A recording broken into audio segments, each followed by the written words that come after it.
The category is What the Trans, Darling?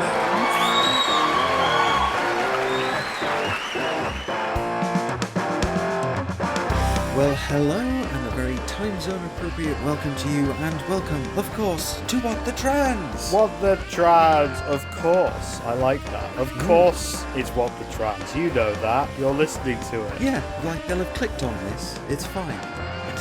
You know, we're not going to be getting any rogue lions led by donkeys listeners, expecting some military history, and in fact are being treated to some pre-military organising? No, I guess. Yeah. Not quite sure where I'm going with that. How are you? I'm alright. I'm tired. Yeah? I'm about to take some time off, and it's going to be great. Yes. Basically, by the time you listen to this, dear listener, I'm going to be on holiday from What the Trans for a few weeks, and it's going to be wonderful. Because we have a team now, so I can do that. Yes. And Which this is is nice. after several months of increasingly less subtle hints of, with some of us saying, you know, Michelle, you do a lot. Maybe you can, chill out a bit, get some sleep at least. Well, I'm going to. I'm going to get lots of sleep and sit in parks and feed birds. Excellent. And, not have the internet anywhere near me. I'm gonna come back in like a month or whatever. And I'm going to start recording with you, and you're going to tell me everything I've missed. And it's going to be interesting. It's going to be interesting because in a month, a lot can happen these days. This moral panic is very absurd. Yes, indeed. So if I came back and was like, hey team, what have I missed? And people are like, oh, well, Suella Braverman just made an announcement for a new camp that trans people will now have to live in. Yeah, I'd probably be like, oh yeah, that makes sense. Or if she just came up with something like, I don't know, we have now made it illegal to not burn buckets of petrol in your back garden every night. I'd be like, that makes sense. That's the kind of thing she would announce. I mean, I guess one of the interviews we've got coming up in this episode would very much take objection to that policy, I think. Yeah. And with good reason. Yeah, so on this episode, we're going to do some, what we're calling popcorn news. We're going to very quickly go over some of the big stories of the last couple of weeks. The good, the bad, and they're just plain fucking confusing. Yes. Then we've got an interview with Sarah Savage from Trans Pride Brighton, which is happening at time of you listening this coming weekend, which you should go to, but you'll hear all about that then we've got our interview with Chair of the Women and Equalities Committee in the UK's Parliament, Caroline Nokes. And then to wrap things up, me and Ashley are going to talk about all the recent Prides lately. So there's been Pride in London, the big fat celebration with 1 million people showing up celebrating LGBT people. Then you've got Trans Pride London, which is very much the more radical and less corporate trans event in the city that happened. And then you're going to talk about Sparkle that happened in Manchester this weekend, right? Yes, indeed. It has. I've been back in the house from having been to Sparkle. I've been in for about an hour now, so it's very fresh in my memory. So yes, Sparkle has been happening, and in terms of that whole radical to corporate sort of sliding scale, I think Sparkle is the more capitalisty one, although it does give... Anyway, the point is, there is a Trans Pride Manchester happening in August, which is going to be, well, I hope that it's going to be a rather more radical affair. Yeah, I think we're going to be talking a lot about the whole radical versus corporate dichotomy of Pride discussions, but we'll get to that later on. Yeah, well, or are we just enforcing a binary by doing that? Oh God, I don't know what the middle ground would be, but that's to discuss at the end. We'll get to what Pride should be. I mean, that's what I've kind of been calling that segment in the notes all the time anyway. Right. What should Pride be? We're going to talk about that right at the end, but before all that, we've got all sorts of stuff to get into. Indeed. Should we get into some popcorn news? Yeah, absolutely. So this very first bit, as Michelle has said, we've got the good, the bad, and the just plain weird, really. And so we're starting off with the good, and a little story I like to call a do run, run, run, a do run, run, because our old mucker, Ron DeSantis, did not have a good week within the last couple of weeks, with two of his flagship anti-LGBT policies being struck down by two different federal judges. So first it was the act which blocks Medicaid payments being used for any treatment of gender dysphoria, which was struck down by a federal judge on June 21st, which was then followed by the Protection of Children Act, which is widely known as the state's drag ban, which was also struck down by a different federal judge 2 days later on the 23rd. So better luck next time, Ron. Yeah, this is part of a pattern we're seeing, where these big anti-trans, anti-queer, anti-drag bills are kind of being challenged in the courts, and so far the direction of travel appears to be across the United States that these laws and acts and bills are unlawful because of the Constitution and the right to free speech. Yes. Which, that gives some hope for the Americans. Like, there seems to be a fight back, and it seems to be going roughly in the right direction, but of course there are many, many fights to come. There are still hundreds of these anti-trans, anti-queer, anti-drag bills, but it's so good to hear that Ron DeSantis He's getting his arse handed to him by the judicial system. Yeah, because he's a cartoon. Like, he is... If he was standing in the United Kingdom, he would be a BNP guy. If he was a British guy with his politics, BNP's old school. He'd be a Britain First guy. He'd maybe even be like, I don't know, maybe a patriotic alternative guy, but he's not overtly like Nazi. He's not coming out with like, swastikas and questioning the Holocaust, like, at least publicly. But he's very, very, very right wing. And people listening, because you might get some cis people listening who never heard us before because we've got this Caroline Nokes interview, and that might inspire some interest. They might think that we're going to, like, I'm talking like as some massive radical leftist where everyone to the right of David Cameron is a fascist. And I'm like, no, look up the shit that Ron DeSantis is about. Like, far right is an accurate description for what he is. And speaking of things that are low-key far right, this next story is called Strike in Starbucks. Because a couple of weeks ago, the inescapable coffee chain Starbucks was being criticised even more than usual on social media, with initial reports suggesting this was related to the chain allegedly telling staff to take down any Pride-related decor for the month of June. Now, it seems that was incorrect, or at least only partially accurate, because the truth is, Starbucks employees in parts of the US are now going on strike specifically over the chain's treatment of LGBTQ staff. So over 1,000 staff will be participating in the industrial action, timed of course to coincide with Pride Month over in the US, and even named Strike with Pride. Good luck, comrades. And there was me saying, hey, no, we're not like totally radical leftists, and then you coming in with the pro-union, hey, comrade speak. But yeah, I mean, that's good to hear, because, Starbucks make a big deal about being all LGBT inclusive and stuff. Yes. And then they pull weird shit like that.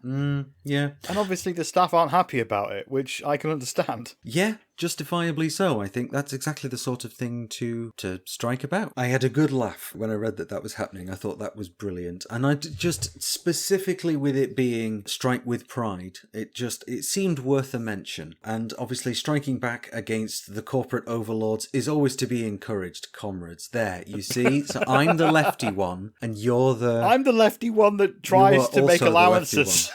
Yeah, that's fair. No, I'm prepared to make allowances. Just, I'm also prepared to go on strike. That's fair. That's entirely fair. She says, not having had a job for a couple of years. Anyway, and one final thing here in The Good, which is that Paris Lees, the writer for Vice News, among others, she has written a book which is to be given the BBC series treatment. So they've announced that they're going to be creating an 8-part series, which is going to be based on the book by Paris Lees, What It Feels Like for a Girl. Apparently the series will have a wild and anarchic Y2K spin on a coming-of-age drama. So no word yet on casting, but it's the Beeb, so expect a few heavy hitters, a couple of unknowns who this will help launch the career of, and several people you've seen in other things. Oh, it's that guy, it was him. He was in Doctor Who and that other thing. Seriously, I do look forward to seeing it, but honestly, I do look forward to seeing it, but not if the BBC intends to make it as a look how strange and awful trans people are, which, while, pretty unlikely, given who's involved, but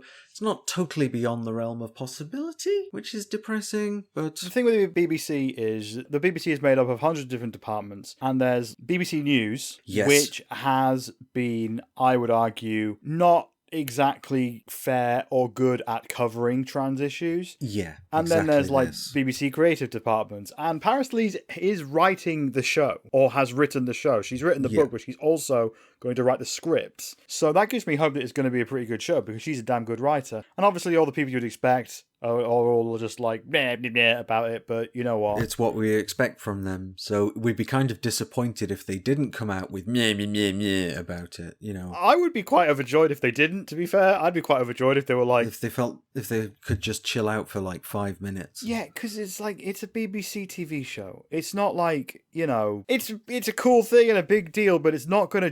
This isn't going to massively change anyone's life, except maybe some trans kids or some trans youths who are in the closet who are like, oh, cool. And also a lot of people who will just be watching it being like, that's a damn good show. I mean, it's going to be worth it just for them, really. Yeah, there's going to be some people not liking it, but then those people are always going to exist when it comes to LGBT-focused media. Yeah. So... But yeah, let's get on to the bad. Yes. Unfortunately, we've got a lot to get through, so... Yeah. But we start off with some good news, and we will next week as well, I'm sure. Yeah, like... Or at least try to. But yeah, the bad news is still bad. We're still in a moral panic, and the UK is having a moment. The US is having a moment, so let's get to it. So, the LGBT Alliance has retained its charity status. There was a legal challenge led by Mermaids with support from the LGBT Foundation, LGBT Consortium, now just called Consortium, and the Good Law Project, who challenged the Charity Commission on the lawfulness of the Charity Commission giving the LGBT Alliance charity status. Now, where they lost wasn't with the court saying,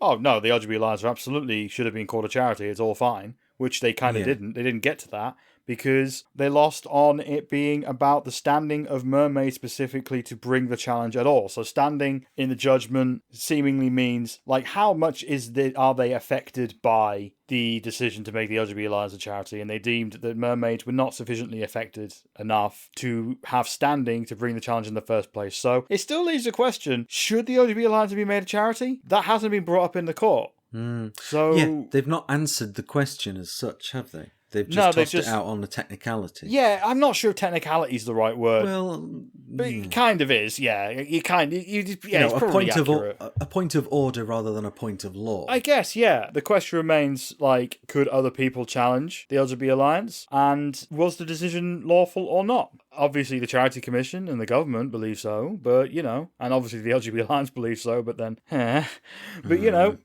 there'll probably be more on this at some point. Maybe somebody else will launch a challenge. Yes, indeed. That's basically the bad news. It was kind of expected, to be honest, by a lot of people. In a sense, it could have definitely been worse, couldn't it, really? Yeah, like, there are charities out there that are actively, like, pushing conversion therapy, and there's, like, Policy Exchange. The right-wing think tank are technically a charity. Yes. And their whole thing is basically just releasing reports that the government then make into policy. So, Dance puppets, but we'll more on Public Policy Exchange later. Yeah, they're a whole episode of themselves, but that's for another time. So, moving to the States, the US Supreme Court has ruled that it is okay to discriminate against LGBT people when it comes to procuring creative goods and services. Now, the repercussions of this decision remain to be seen, but the case itself was brought by an evangelical Christian website designer whose case was based entirely on a hypothetical scenario that didn't even happen to them, of a queer couple asking them to make a wedding website, and the court ruled this would infringe on their religious freedom. Now, like I said, the effects of this remain to be seen. The language of the decision is so vague that this could result in businesses all over the US legally being able to deny services to LGBT people.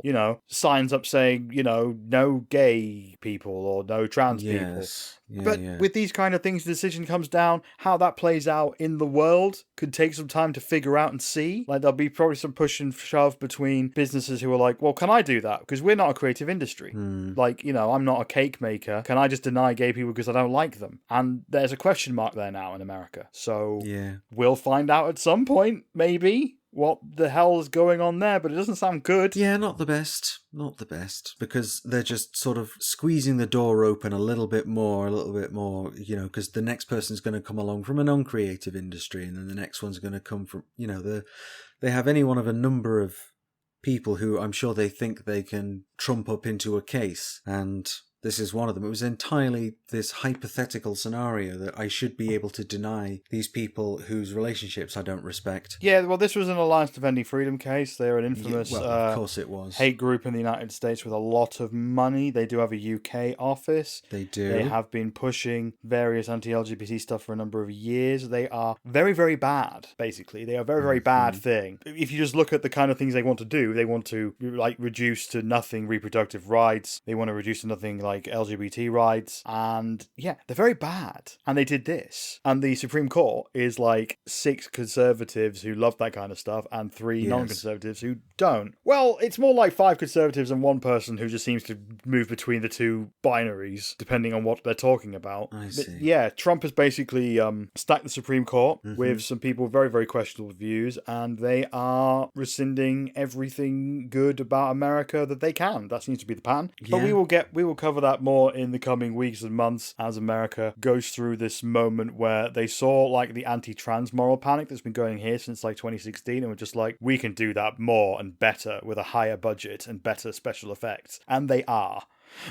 They really are. But yeah, moving on to our last bit of bad news. Yes. Fascist anti-drag protesters in South London who have been protesting the Honor Oak pub in Honor Oak in London over them hosting a drag queen story hour. Their protesters have attacked counter-protesters in the last few weeks. Early in the morning, one morning? Very early in the morning, actually. Yeah, at like 5:30 in the morning. Anti-fascist protesters and LGBT people, mostly locals, showed up to counter-protest the Turning Point UK, like, fascist organisation that is protesting drag story time. And again, there may be some people listening who never heard this before and think that I'm miscategorising Turning Point UK as fascists. And it's like, no, that's what they are. The people that showed up to this, they're well known amongst anti-fascist like organisers and activists. There's people showing up with like links to Blood and Honor and Combat 18, you know. So it's not just like you got your GB News right-wing people showing up. You got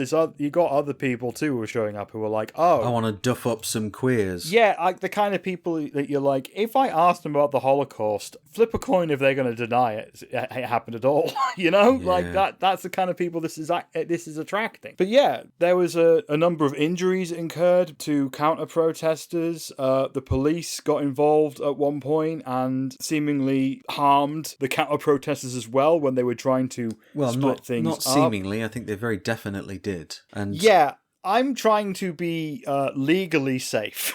I see. The Metropolitan Police released a statement saying that they may have harmed the counter-protesters. That's the statement that they released. So that's the thing that can be said. But yeah, Ashley interviewed Jess Thompson, who's a reporter for the Trans Safety Network. Indeed. Who everyone should read and follow because they're incredible. But yeah, honestly on this episode, we had so many things to put in and the interview was really good. I didn't know what to cut out to make it fit. So what's going to happen is there's going to be a full interview with Jess Thompson about the Honor Oak on our next podcast that's enlightening and very, very good, but we just couldn't find a way to fit it into this podcast this week because we have a lot in this week's. Yes, so sorry, Jess. It'll be on the next one if you're listening. And finally, we come to the just confusing, because if you have the good and the bad, you have to have something at the end or the meme doesn't quite work. It's been reported in the media and by certain right-wing national conservative or otherwise known as Nazi head teachers that school children in the UK, there are some who are identifying as cats. Yes. This story came from a recording released on TikTok of an argument between a teacher and students over whether being trans was legitimate. That seems to be where it came from. There was an offhand comment in this recording by a student who was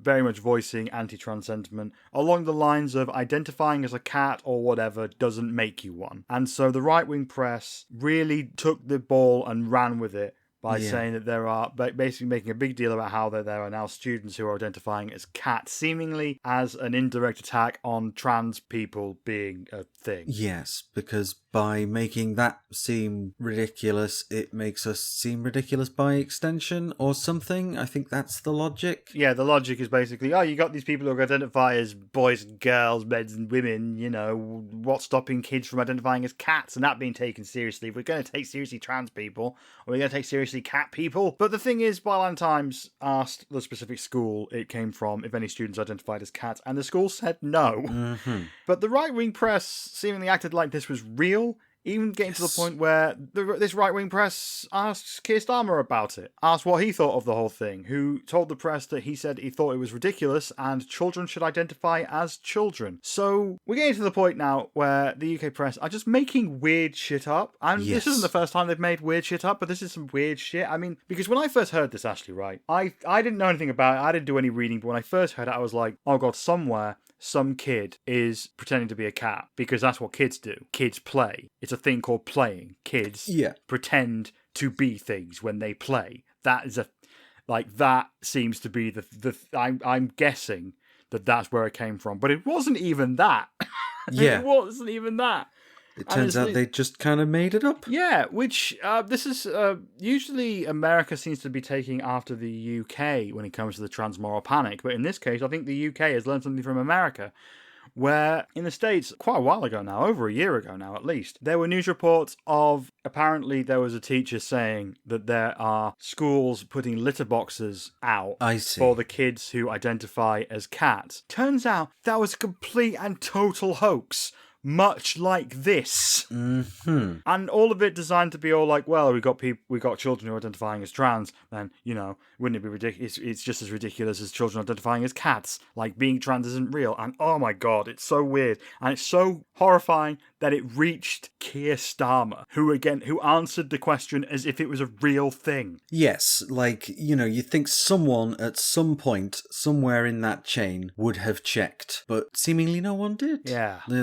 The right-wing press really does rot your brain, doesn't it? Because if anybody had made a single phone call or two... Well, some journalists did. Schools Week, an education magazine, they checked in with the school, and again, the school said, no. None of our students identify as cats or any other animal, which makes sense, because that's not really something I have noticed in my life. I've not really met that many people who have identified as animals. Yes, indeed. Yeah. I've met some people who were convinced that it was hilarious that they identified as some sort of attack helicopter. Oh yeah, that thing. That's going back a number of years. Yeah. Just be fucking cool, you know? Why is everyone being dicks about this? Anyway. Yes. Well, that was the popcorn news, good and bad. Should we move on to our next thing? And so, leading on from the news, we now have a number of conversations that Michelle and I have had over the past few days. This coming weekend, the 14th to the 17th, is Trans Pride Brighton. So we caught up with Sarah Savage, one of its founders and managers, and to talk to her about organising one of the biggest trans events of the year. Hello, Sarah Savage. Thanks for joining us today. How goes organising the next Trans Pride Brighton? Hi, Michelle. I'm great, thanks. Trans Pride is coming upon us really, really quickly, and yeah, there's a whole team of us working flat out to get it gone, to get it done. It'll be gone soon. So yeah, we've got literally 15 people this year on the close organising committee, and we have booked everybody. We have paid the deposits. We have booked in 46 community stalls. We've got 15 acts on our stage in the park. Oh, I wonder who some of those might be. Yeah, I wonder who. Maybe some heavy metal band with a really cute trans woman playing. No idea who that could possibly be. Well, it sounds like it's proceeding apace then. It is, yeah. The biggest change this year, it's our 10th anniversary. That's a huge thing. Yes, indeed. And 10 years of trans pride, 10 years of joy is the theme. This year, the biggest change is that we have got a fundraising gala at the Brighton Dome on the Friday the 14th, so the night before trans pride festivities and everything happens. And we've booked some of the biggest trans and non-binary stars in the UK right now. Our hosts are Dr. Cheddar Gorgeous and Dakota Schiffer, who were both on RuPaul's Drag Race. Dr. Cheddar Gorgeous is a non-binary alien deity, and their talks are amazing. They really, really deconstruct gender and get you to really think about it. Dakota was the first out trans woman on RuPaul Drag Race UK. We've got Jordan Gray, who won 2 BAFTAs last month, I think it was. We've got Bethany Black, who I just absolutely love personally. She's an amazing comedian. We've got Grove, who has been all over Radio 1 in the last year. They're a non-binary dancehall musician. We've got Alexa Vox, who's a cabaret singer from Manchester. And we've got ADHD as well. She is going to be doing some singing for us to take a break from Drag Queen Story Hour UK. So yeah, a packed lineup. Yeah, you've got more or less everyone, I think. So And that's for the thing the night before Pride. This is the fundraising gala at the Brighton Dome. So the Brighton Dome is one of the most historic venues in the city. It's a 1,700 seat theatre from Victorian times. Genuinely, it's absolutely beautiful. And so yeah, you can get tickets for that by going to Brighton Dome's website or to any of Trans Pride Brighton's social media. And we've got a link tree with links everywhere. Sweet, okay. Now I kind of want to go. I guess that was the point of your spiel. You wanted to make people want to come, and you were successful. Absolutely, I'm glad it works. well, it seems to have worked on at least both of us. So Amazing. So, like, one of the big reasons why we've put on this show this year is because last year at Trans Pride Brighton's park event, all of our card machines failed after 1 hour. Our lawyers worked out that we lost about £25,000 in that afternoon. Which is incredibly impactful for the charity, for the volunteers who put it on, because we essentially only fundraise for 5 hours every year, and we lost 4 of those 5 hours last year. So we're trying to insulate ourselves against this kind of problem happening in the future. So yeah, we've put on this Brighton Dome gig, and we really want you to buy tickets. All right, that sounds reasonable. yeah, that's fair enough. So this is going to be 10 years of Trans Pride Brighton. What are the biggest things you've learned in that time running, like, Europe's first Trans Pride? Like, what have you learned? I've learned to trust my community. I've learned that our community will show up and support themselves and support each other. And the solidarity and positivity that has surrounded Trans Pride has been incredibly important and powerful, just in my personal life, and also like for everybody who's attended. So trust that our community will support us, trust that they will turn up, and trust that they have our best interests at heart. Yeah, that's the biggest thing I've learned, actually. Yeah, we do try and stick together, and that's what Pride encourages, isn't it?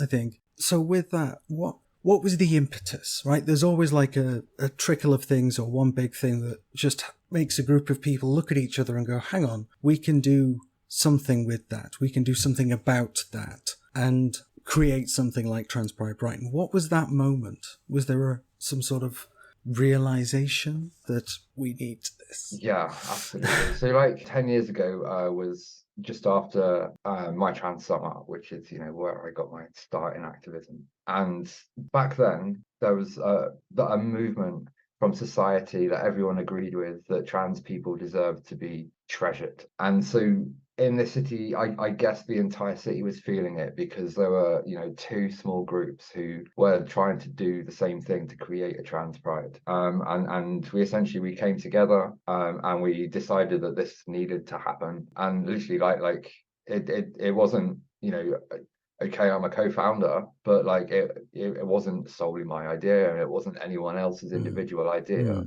It was a collective feeling that this was needed to happen. And like, honestly, it fell together. We started organizing it in April, which I don't know if you've ever organized a large public event. 3 months is no time at all. No, not really. But like, again, like, we got so much help from allies, from people in the council, from people who wanted to see this happen.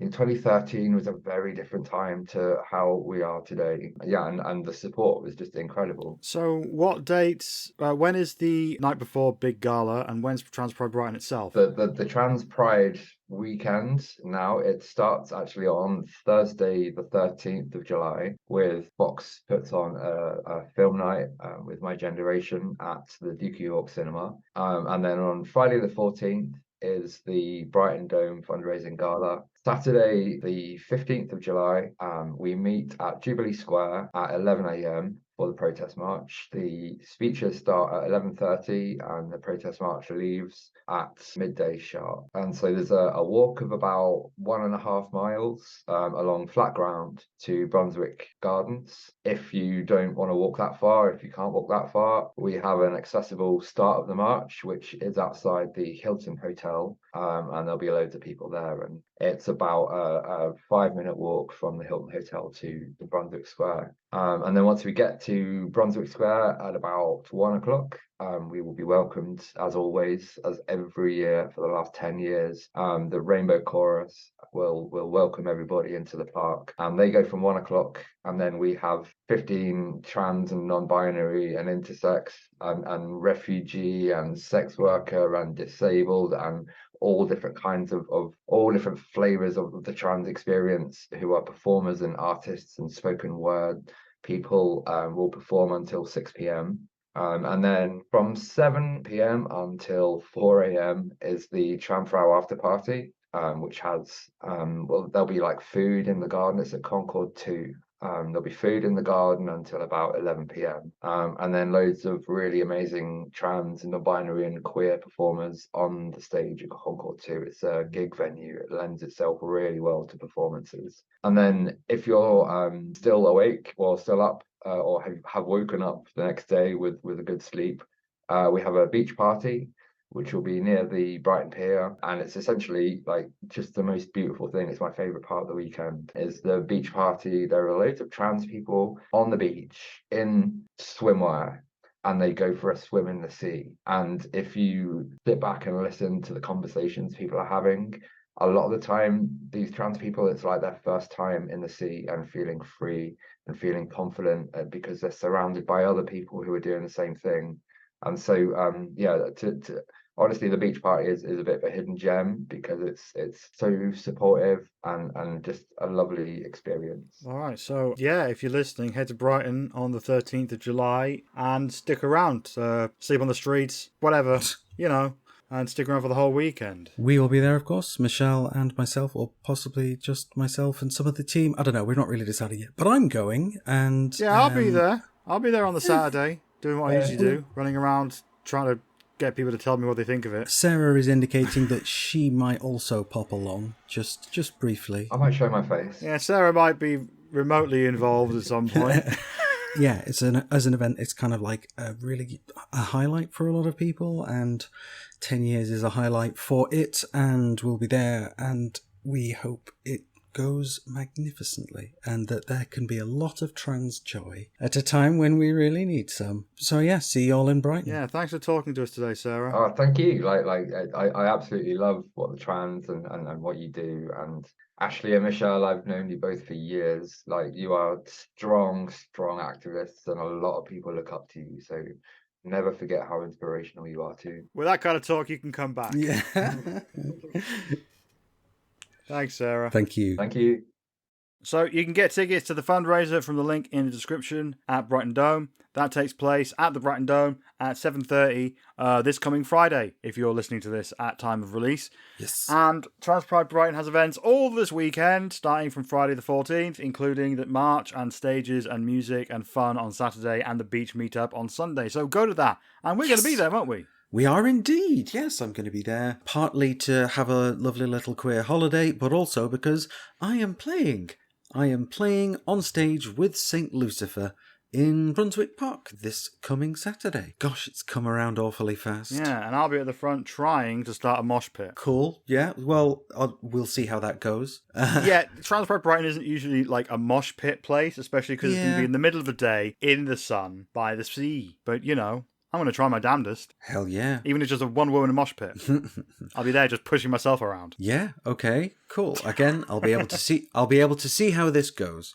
And I look forward to seeing it. But we must move on. Yeah, so the UK government and the Equality and Human Rights Commission, the EHRC, as we will refer to them, has been earning the ire of the trans community for years now. That surely isn't news to many who are listening. The EHRC chair, Baroness Faulkner, has recommended to the government that the Equality Act should be changed to allow any single-sex space or service to essentially block access to trans people, essentially making it so trans women are like, where can we go? Yes. And they find out nowhere. So on top of that, Prime Minister Rishi Sunak and Government Ministers Kimi Badenoch and Suella Braverman have actively mocked other politicians for believing trans women are women, and there was a recent debate in Parliament where countless MPs stood up and argued for removing basic human rights from trans people, and in some cases, like Conservative MPs Nick Fletcher and Miriam Cates, likened trans women to predators and sex offenders. Yay! Woohoo! So the most recent anti-trans activity in Parliament appears to be from Nick Fletcher again. You'll be hearing his name a lot on What the Trans in the coming months, I can imagine. He's the Conservative MP for Don Valley, who accused a trans woman who appeared on ITV News recently of mocking women because she called herself a mother, and asked the Home Office, asked Suella Braverman, to look into the welfare of the trans woman's child because the trans woman breastfed the child. Right. Because... Okay. I need to say this, okay? HRT Yeah. for trans women causes the development of breasts. Breasts make milk. Yes. It's not complicated. It's not astounding. It's not exactly mind-blowing. So, you know, what's the fucking issue? But anyway, so in response to this absurd question from Nick Fletcher, Suella Braverman responded by saying, and I quote, "While we respect all rights of those in the trans community, it is clear that biological men cannot breastfeed. It is remarkable that we are in a position where the Labour Party leader cannot define a woman. I think he said something like 99.9% of women do not have a penis. On that basis, we cannot rule him out from running to be Labour's first female Prime Minister." Ha ha ha ha, Suella. Ha ha ha. You should do a tight 20 at the fucking Comedy Store is what you should do. Ha ha ha ha ha ha. Yep. So that's Parliament. Yeah. What a splendid, magical place it is. Yeah. However, Yes. also inside Parliament, there is a committee whose job it is to scrutinise the government on equality issues, and they are the Women and Equalities Committee. They are a committee made up of MPs from all the major parties, and their job is basically to sit there and, like I said, scrutinise equalities issues and legislation that goes through the Parliament. And we thought it was a good idea to speak to the chair of that committee, Caroline Nokes, Conservative MP for Romsey and Southampton North. So here is our interview with Caroline. So thank you for joining us, Caroline. How do you think the EHRC are performing when it comes to trans issues and people? Look, I have to be very candid that the EHRC is there as the watchdog to make sure that people with protected characteristics are not being discriminated against. And I have grave concerns about how well they're delivering on their objectives. I worry about staff turnover. I worry that I get reports from EHRC staff anonymously that it is not a happy ship. And I want the EHRC to be a robust regulator. I want it to have the confidence, not just the government, but the confidence of everybody with a protected characteristic to know that they're going to do the right thing by them. And of course, I understand for any organisation which has a remit as wide as the EHRC is that there is always a challenge, balancing priorities, balancing finite resources. There was a massive challenge with their budget being set for the financial year ahead, and it was very late. And I know that they operate in a difficult, sometimes very contentious space. But my message to the EHRC at the moment would be, could do better. So in 2020, Liz Truss, when she was Minister for Women Equality, sat in front of the Select Committee, your committee, and outlined her intentions for trans people. And then later in the year, she appointed Baroness Faulkner as chair. And when looking through all of this, it was astonishing to me that Baroness Faulkner appears to be doing everything that Liz Truss intended for trans people when she talked to you. With that in mind, do you think the EHRC is truly independent of government at this point? Well, look, the chair was a political appointment. She came in front of a joint hearing of my committee and the JHR, Joint Committee on Human Rights, JCHR. Me and Harriet Harman led the scrutiny into her appointment and then wrote afterwards explaining that we felt that the Baroness was appointable, but that we had some grave misgivings about her depth of knowledge and experience when it came to some important equalities issues. She had a reasonable footprint in human rights, but arguably not in equalities. And I look at the appointment now through the prism of, look, this was an appointment done by Liz Truss, who had a very particular agenda when it came to equalities. It's been an appointment, and clearly the chair of the EHRC works very closely with the current Equalities Minister. And actually, I would want them to be able to work closely with the Equalities Minister, but there should be challenge there.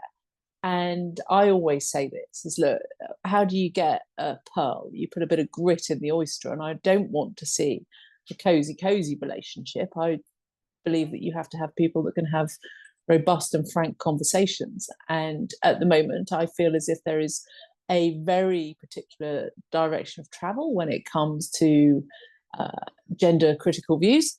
And that worries me. It really does worry me. And it worries me that there has been a loss of sight of the need to support everybody with protected characteristics. This cannot turn into almost a debate and a battle over who can shout loudest. And that's currently where it feels it is to me. And that's a shame, because there's a whole range of issues that I think we ought to be able to debate and discuss rationally and calmly and come to conclusions. And they may be, pragmatic compromises that actually help address everyone's concerns, rather than this constant almost war of attrition, where you see one set of beliefs being pitted against another, and very little space in the middle for us all to come together and go, okay, well, yeah, of course, we all want there to be safe spaces for women who have been victims of domestic abuse. And of course, I believe that refugees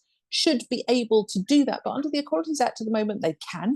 So I'm failing to see where the conflict is there. And why? And I know the media has a responsibility in this as well. Why, oh, why do we spend our entire time debating body parts instead of debating how we can make life better for everybody? I think when it comes to where trans people are sitting, and I don't think I could be a voice for trans people here, but I've talked to enough of them at this point, and I am one.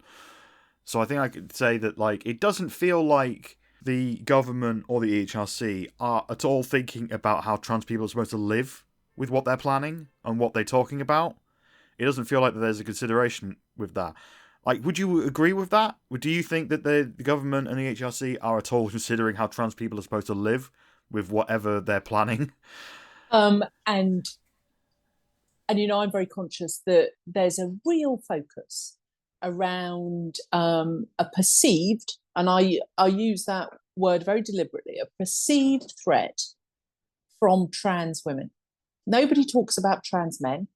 Nobody looks at proposals around being forced, and I use that term quite carefully as well, being forced to use the changing facilities or the toilets of your biological natal sex, and the impact that's going to have when trans men start using women's loos. That's going to go down really badly. And a friend of mine always uses the phrase, and they make me laugh when they do it, is, who are we putting on the doors of the changing rooms?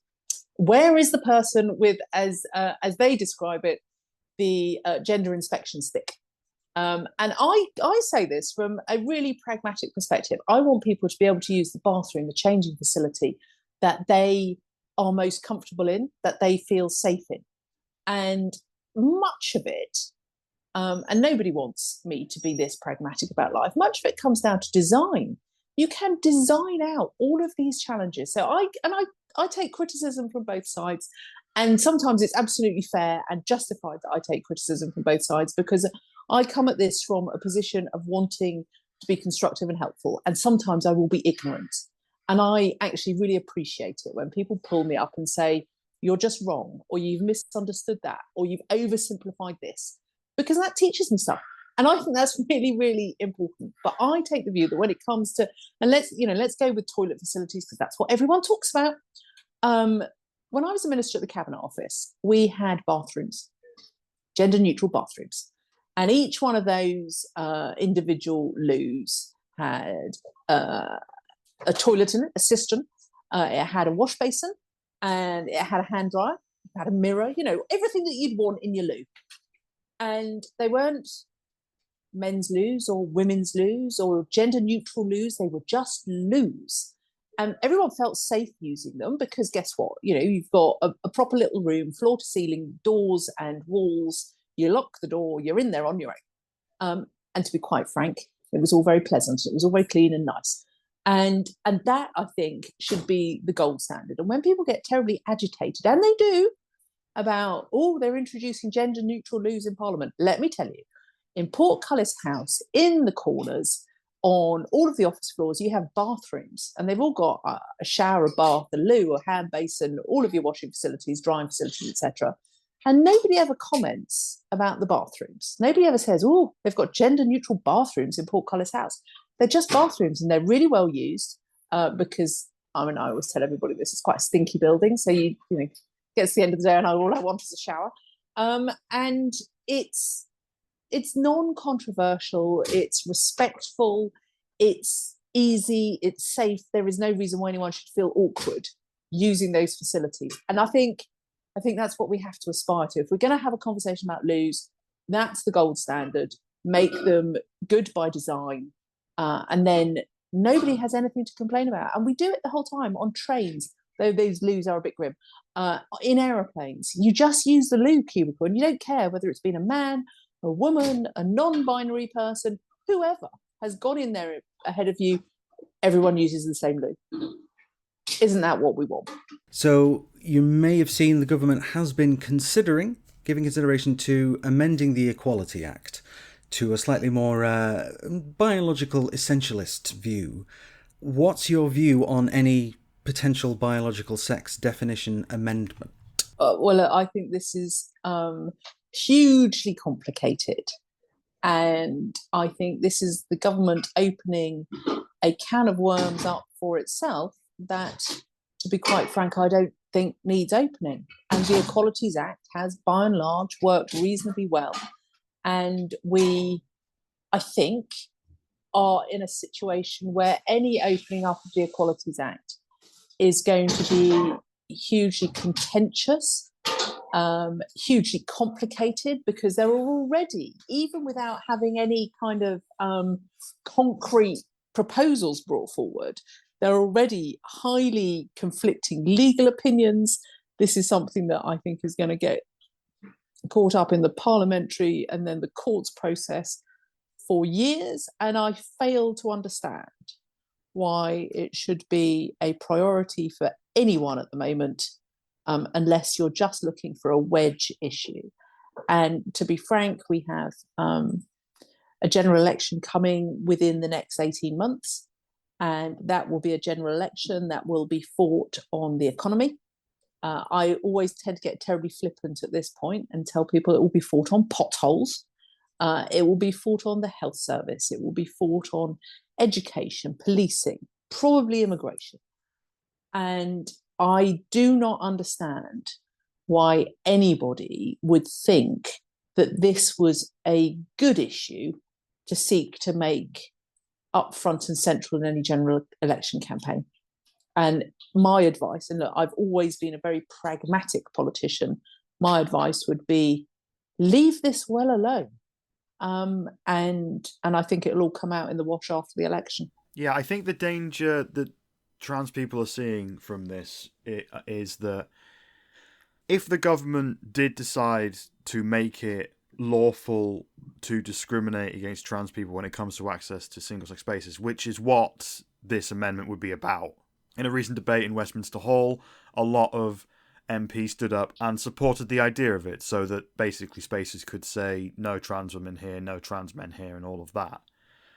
I think the danger is that if this was a thing that happened in the current environment, there is a lot of anti-trans sentiment out there in the press. There's a lot of anti-trans groups who will petition everywhere they can to bar trans people from accessing certain spaces, which, I mean, this would be the nightmare scenario you may even think I'm making a couple of leaps here, but the scenario I think that would be very realistic is there would be places trans people wouldn't know where they could go. Oh, I think, and I think you've absolutely hit it on the head there. They would be stuck within bladder reach of their home toilet, if you see what I mean. It would be a reintroduction of the urinary leash. I absolutely agree with that viewpoint. Is that this is, and I'm going to struggle to articulate this well, so bear with me on this. Is that this is classic othering. This is going after a group for whom it is sometimes difficult for people to articulate effectively and properly their support. So amongst the most marginalised in society, amongst the most discriminated against, amongst the most likely to be discriminated against at work, in school settings, socially.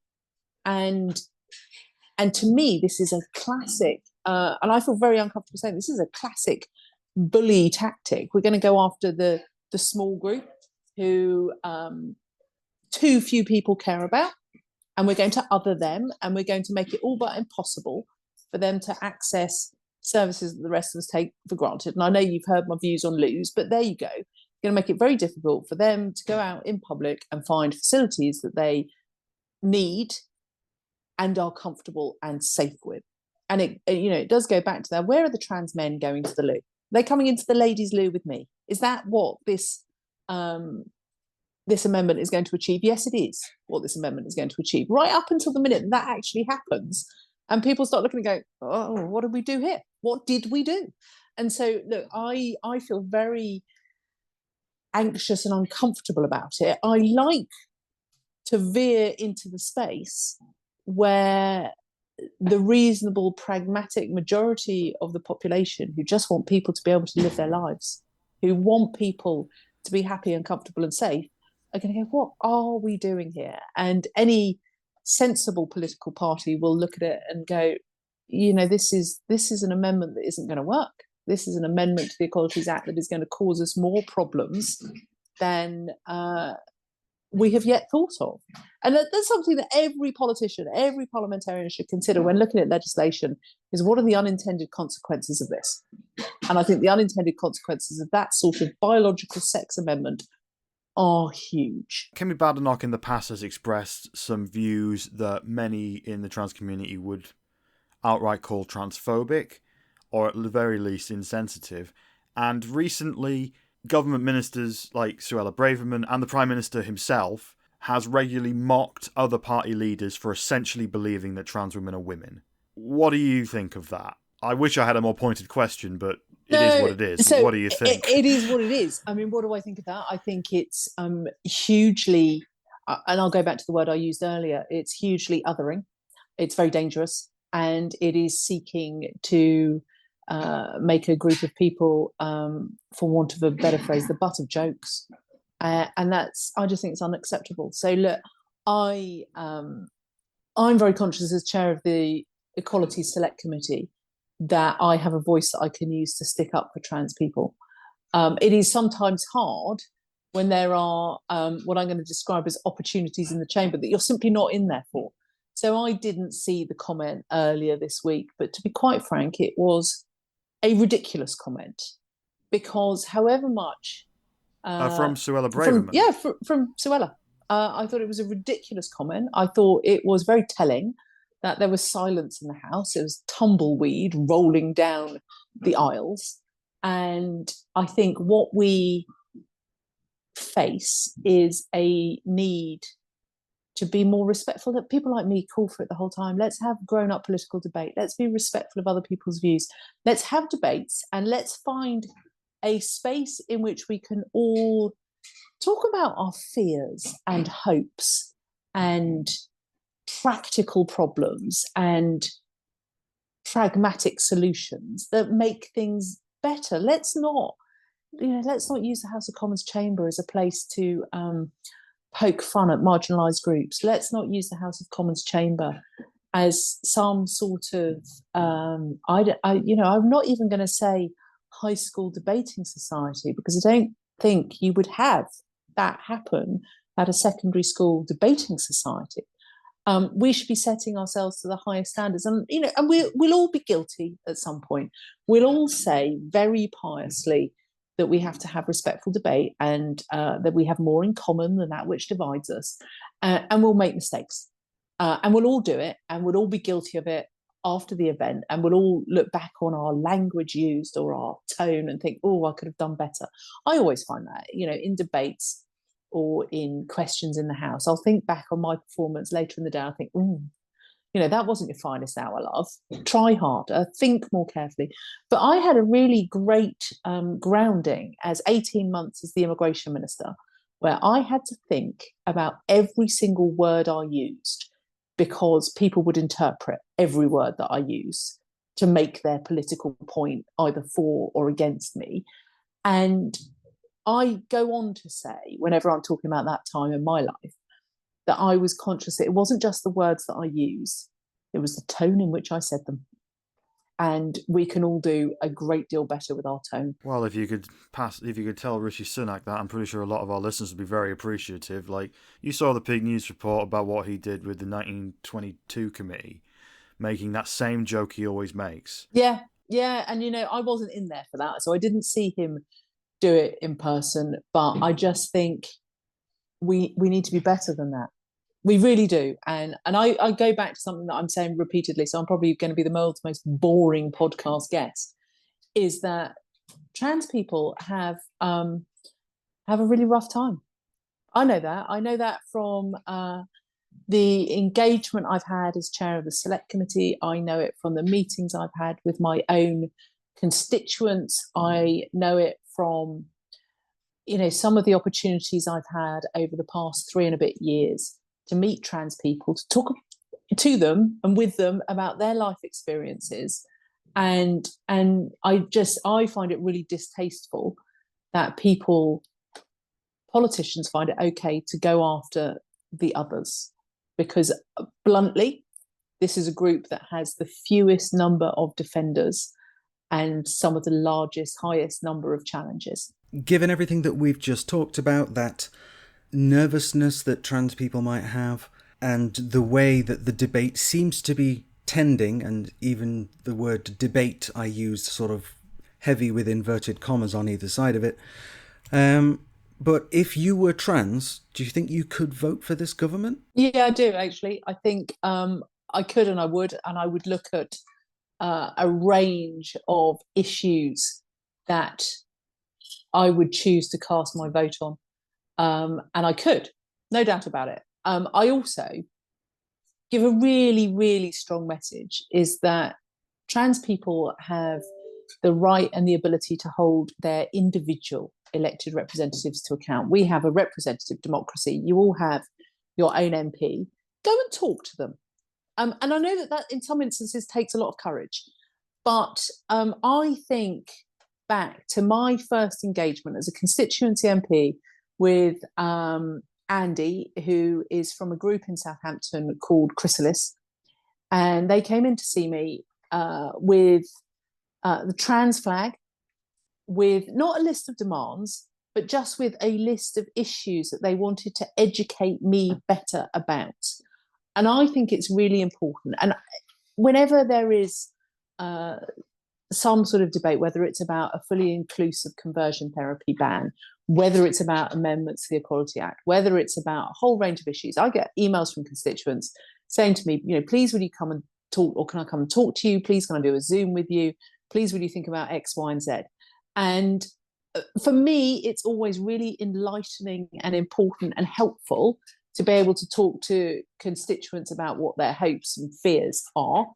And I just worry that trans people are disengaging from the political process because they're scared of what their MP might vote for that does to them. Yeah, I think the issue is, though, that when it comes to this government and the Conservative Party at large, it seems like, based on the recent debate in Westminster Hall, where it was mostly Conservative MPs who were standing up and arguing that trans people should... The discrimination of trans people should be made more lawful than it is. You have people like Miriam Cates coming out with stuff that, I'm not going to mince my words, she likens us to paedophiles and predators on a regular basis. You've got a Prime Minister and a Minister for Women Equalities who are actively considering essentially revoking rights we've had under the Equality Act for nearly 10 years. And you've got the Prime Minister mocking people who believe we are who we say we are. I don't know I don't understand how a trans person could vote for this party at this point. And I'm not saying this is a position that like Labour are necessarily much better on this. I don't believe that. Just looking at the plate of things, it looks like it's insurmountable, this obstacle that the Conservative Party have with trans people. I think I would give you the flip of that. I would give you people like Alicia Cairns, people like Elliot Colburn, people like Nicola Richards, and people like me, who have done our damnedest to turn the debate, to have reasoned and rational conversations with colleagues and say, you have to stop this. Now, look, I may be failing within my own party at the moment. That doesn't mean that I stop trying. And my message to trans people is go and cherry pick your individual member of parliament and educate them. Cool. Caroline, thank you so much for talking to us today. No worries. So I've got to say... yeah, she doesn't hold back. No, she doesn't. And I mean, we asked her if she could vote for her own party, and I get the feeling that, of course, she was going to say yes, but... The one part of that interview that I don't think I could necessarily agree with, Caroline, is the idea that the Conservative Party at this point are people to vote for. Particularly if you're trans. Yeah, because, I mean, it's a tall ask. I mean, I believe she's really right. Is. Yeah, I believe she's right that trans people should go and meet their MP. Yeah. Because how are we going to change minds and, We ourselves have advocated for that countless times on this very podcast, so... Yeah, because it can work. Yes. It's reasonably low effort and with potentially good results. It is a thing that people could do. But having said that, the government are seemingly debating how to reduce the human rights of trans people right now. That is a thing they're actively doing. So voting for them, considering that as a trans person, is asking a lot. But having said that, I don't think she's entirely wrong when she says the actions of Kemi Badenoch, Suella Braverman and Rishi Sunak are hugely othering, very dangerous, and seeking to make trans people the butt of jokes is unacceptable. Yeah, so I was honestly quite surprised with she was being very frank, I think, for particularly for a politician, and we're kind of used to a certain amount of, I guess, scriptwriter spin or whatever, the kind of euphemistic language, but I don't think she was being particularly euphemistic there. I think, she's quite right in having grave concerns, and it was refreshing to hear that. For me, how about you? Caroline Nokes has been very outspoken on a number of issues for a while when it comes to the equalities brief of this government, but I don't think she's ever said anywhere to the effect that the rhetoric being brought by members of the government is very dangerous. Mm-hmm. Don't think she's ever said that she has been worried about the direction of travel when it comes to seemingly the preference for gender critical views. Mm-hmm. And I don't think I've ever heard her say that her and Harriet Harman seemingly had grave misgivings about Baroness Faulkner's depth of knowledge when it comes to equalities. Like, that is, it's nice to hear that Caroline Nokes seemingly can see what is happening outside of, like, what I'm sure is the bubble of Conservative politicians in Parliament. Yes, exactly that. Which that willingness took me by surprise. It honestly did. That's the thing. Like, for years there have been Conservative MPs who have been internally trying to fight the fight for trans people, but the thing is, a lot of that will go unseen, and also they don't tend to be government ministers, they tend to be backbenchers. Like, it's their level of power is debatable, so I'm not sure if I could necessarily bring myself to ever vote Conservative in my life. Yeah, fair. I don't think that's ever going to happen, because I was born in 1985. Like, I grew up under a Conservative moral panic about queer people before. Yes, I remember this from last time. So, I don't think the Conservatives could ever count on my vote as long as I'm alive. But, like, I think that there must be some kind of existential crisis going on in certain areas of the centre-right of the Conservative Party, because at some point there's going to be, like, Generation Z, and they aren't going to be particularly down with going with the Conservatives, who are very, very anti-trans, Well, I don't know, it kind of feels like they'll have to work very, very hard to win votes in the future if this is how they're doing it now. Yeah, I think, and I'm not saying that this is necessarily Caroline Nokes' motivations, like, I'm just saying that, like, there is definitely a feeling out there that maybe, the things we do now, I'm talking about Conservative members of Parliament here. Yeah, I'm with The you. things we do now, our grandkids may end up going on Wikipedia reading about and being like, oh, wow, my grandparent was a monster. And then you've got the falling appeal of the Conservative Party itself, long term. Yes. Which is, I think, partially was what drove David Cameron to push forward with gay marriage. Because he was like, we're going to lose people. Because everyone knows a gay person. And if we stay being this out of touch, nasty party, this nasty little homophobic party, we're going to lose the younger generations. And without the younger generations, we're not going to have any voters to replace the older generations when they, move off this mortal coil. Yes. Yeah. And it's easy to see that calculation being made. Like people not too far away from being you and I, Michelle, really, who are working within the government machine and the Conservative Party machine, who have been advocating for, the good stuff in terms of self-ID and, the decentralization of trans healthcare and yada yada, all the other issues. It's easy to see those people, really putting the work in, but we're not seeing any kind of results of that. And I imagine the people who've been in those positions for so long, by this point, clutching their heads in their hands and screaming, going, just do something right. Yeah. Like Alicia Kearns has very much publicly come out against trans exclusions from the conversion therapy ban. Elliot Corbyn, who has been on the committee himself, he's very much argued in committee hearings from the basis that, being trans isn't bad and trans people are valid, and Caroline Nokes as well. Like, they have been doing things quite publicly on the committee. Yeah. So there are some allies in the Conservative Party, that's true. Whether you appreciate the rest of their politics or not, and I gotta say, I'm not one of the people that necessarily does. I'm very much not down with almost anything on the Conservative platform, personally. But when it comes to trans issues, there are some of them out there who are like, yeah, you know what? What's going on with the Conservative Party at the moment is not great. Will they go against their own party out of it and make a principled stand and quit the party and reduce the whip? I don't think so.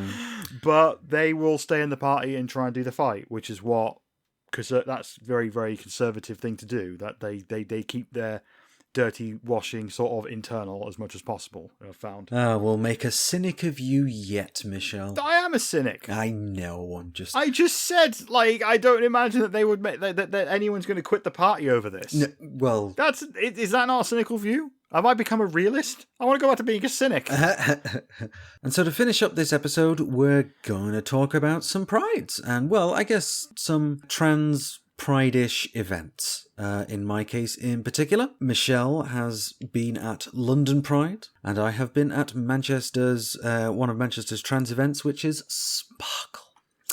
So how was London Pride? I mean, officially it's not called London Pride. It is referred to as London Pride by a lot of people, but the event is technically called Pride in London. Yes. And we're going to get to why that is in a bit, because it's very confusing for people outside of London. It's very confusing for people that are in London. Pride season is kicking off, and a big question's been raised when it comes to certain LGBT events and prides in London, at least. What should prides be? So, Just Stop Oil, the environmental activists who have become very well known in the UK for their disruptive protests, have recently been challenging what they describe as pinkwashing, right? At major LGBT events. That's what we call it as well, just for reference. Yeah, I'm trying to be newsreadery.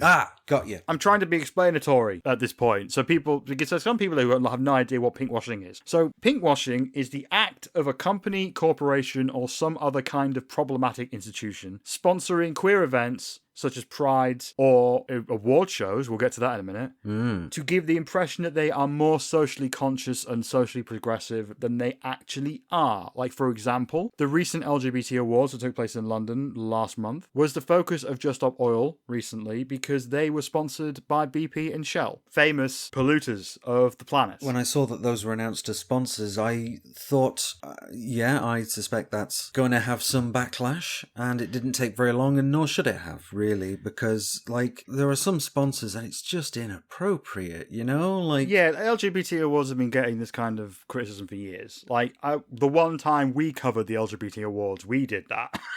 years ago. I don't know That's if a you good remember, point. but Yeah, I we went to did. stand on the red carpet because they wouldn't let me inside the building. Yes. And I just like got interviews with celebrities and then saw that like MI5 and other people that the community have issues with were sponsoring the event. And it was a very, very peculiar event. And it took me a long time. And I don't mean this as like, this is going to sound like I'm giving the LGBT awards shit here, but this is just, I'm just trying to state what it is. And throughout me talking about this stuff here, I want to make it clear I'm going to be talking about what stuff is. I'm not necessarily passing judgment, if you see what I mean. Indeed. I'm going to try and basically just describe what things are. And I don't believe the LGBT awards is necessarily for your average, everyday LGBT person. No, I think it's not really for us because, in a sense, it's for the straight people. But even that being the case is pretty lamentable. It's creating space in like the celebrity and business world for LGBT people to be the center of attention, and also giving an opportunity for people in that space to be celebrated. That is what the LGBT awards is. Do they help like in a direct way with LGBT people? Arguably not, but when it comes to visibility and awareness and putting the message out that maybe being dicks to LGBT people is a bad thing,